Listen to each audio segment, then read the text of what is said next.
नमस्कार मो प्रिय दर्शक बंधु मैंने आज गोटे भल कथा को आम उपस्थापन करवा। बर्तमान बेसरकारी स्तर में अनेक शिक्षानुष्ठान गढ़ी उठू। स्कूल ठारू कॉलेज जाए विभिन्न शिक्षानुष्ठान गढ़ी उठू। ये शिक्षानुष्ठान जो मालिक माने से माने गरीब गुरुबा घर पिला से हाथ बारिश सजे दे। आपन गोटे स्कूल जातु कि गोटे कॉलेज जातु से टीचिंग स्टाफ पाए जो पिला माने दरकार होती साधारणतः गरीब घर पिला माने पाठ साठ पढ़ी कौन करेंगे कौट गोटे आसिक नौकरी करेंगे गोटे चाकरी करेंगे दी पैसा रोजगार कले चलो से एमती कर दरमा स्थिर करूना छुट्टी दौना सब बड़ कथा कम पैसा भी दौरान सरकार मजूरी जो निर्धारण कराई कम पैसा बहुत कम दौरान पिला माने 2000 3000 खटुं। तो ये कहवा कथा सी जहाँ भी दिंतु सी भी ठीक अच्छे स्वाभाविक कथा अच्छी कार रोजगार नहीं कि से दौरान किंतु से माने एमती काम करुँच जहाँकि दीर्घ दिन धरिकी से दरमा दौना कौन करुँच जे आसिक पिलाटे रहा से कौन कर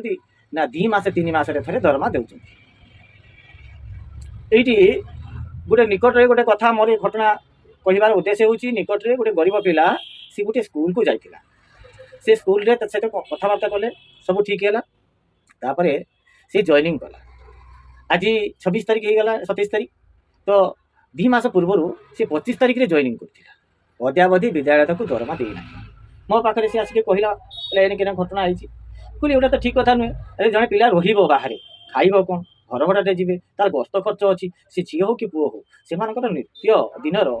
जो कार्य प्रणाली जो टंकार आवश्यक रही से गुड़ाक मालिक बुझीपारना मु बोधे भावुँ से मालिक मैंने सबुठ भिकारी गोटे रूप से माने यही पिला कर्तृत्व जारी कर चाकरी दबा ना कहीकि नहीं मूलिया 12 मसीहा भाया खटुं। जदि आम उपरस्तर कथा देखा कॉलेज मानकर कथा कॉलेज माने भी से कहते बहु लेक्चरर मान जो मैंने गरीब घर आसती कहीकि बढ़िया लोग देखिए प्रहसन देखिए नहीं नौकरी एत दरमा कहते भाई लास्ट मुंड को कौन कर हैरान कर पैसा दौना छाड़ी पड़े जाते करेंगे कौन जी क्या पाक से दुख क्या कह ये व्यवस्था को सरकार कौन देखी पाना गरीब पिला माने माने प्रकृत में असह्य दंड दि जाऊँगी मानसिक शारीरिक और आर्थिक दंड से दूसरे जदि से माने श्रृंखलित भाव में कार्य करते पिला माने होते शिक्षा क्षेत्र में आहरी उन्नति करते जो टीचिंग स्टाफ माने रोचते मन देकी पढ़ाते एमानकर ये कथा को अभिभावक माने भी बुझी पाना एपटे छतु फुटा प्राइवेट सेक्टर प्राइवेट विद्यालय माने बारंबार से खुली चलती कॉलेज माने खुली चलती अरे भाई आमर गवर्नमेंट जिनस कौन ना ये खुलबार आवश्यक कौन कौन रही है पचर क्या एमाने हजार हजार टंका सरकार को दौरान परोक्ष भाव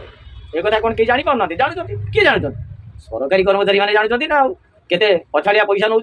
मैंने ये सब जो भित्तिभूमि ना विद्यालय माने प्राइवेट विद्यालय माने विद्यालय तैयारी कर भित्तिभूमि ना से किपरि भाव में रही स्थिर भाव प्ले ग्राउंड ना पंड ना ट्यूबवेल ना कि किपरि भाव में ये सब व्यवस्था कर सुचारू रूपे दायी किए आमरी लोक मैंने आमरी शिक्षित सरकारी गोष्ठी लोक मैंने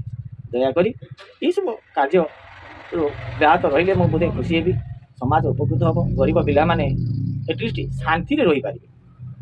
से अनेक आसर मत से निर्भर करेक आसती निज निजर गुजराण मेटाई पढ़ाई आगे को पढ़ाई से स्वप्न को मत से पंड कर दूसरी मनुष्यर शिक्षागत योग्यता को से बुझी पारना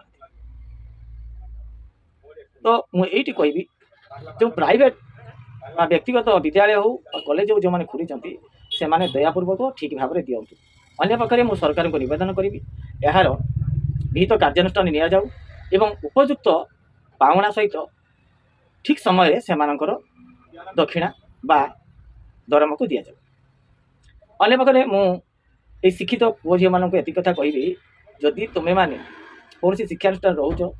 ताहले से पाखु सठिक तथ्य नियो एवं से पाखे रुह से सहित ठीक भाव में कथबार्ता कर और मासिक पावना ना सीधा सड़क छाड़ी दियो क्या तुम उपर निर्भर करी से गार्डियन पाखु पैसा गार्डियन मैंने किसी बुझी पार गार्डियन मैंने दिन भी प्रतिवाद करना ये गुरुजी गुरुमा किए सार दरमा पाई ना दि जाऊ ठीक से पढ़ाऊना फिर आम आसू ये कथा भी जानी पाना प्रतिवाद करता तेणु समस्त को मोर अनुरोध समस्ते चिंता करूँ और यहाँ द्वारा कौन संभव हम आज मोर ये कहबार ଏ ଦରିଦ୍ର ଲୋକମାନଙ୍କ କଥା ଗରିବ ଲୋକମାନଙ୍କ କଥାକୁ ମୋ ମନକୁ ଆସୁଛି, ତେଣୁ ମୁଁ କହିଦେଇଛି। ଯଦି କିଛି ଭୁଲ ଥିବ ତାହେଲେ କ୍ଷମା ରଖିବେ। ଜୟ ଜଗନ୍ନାଥ।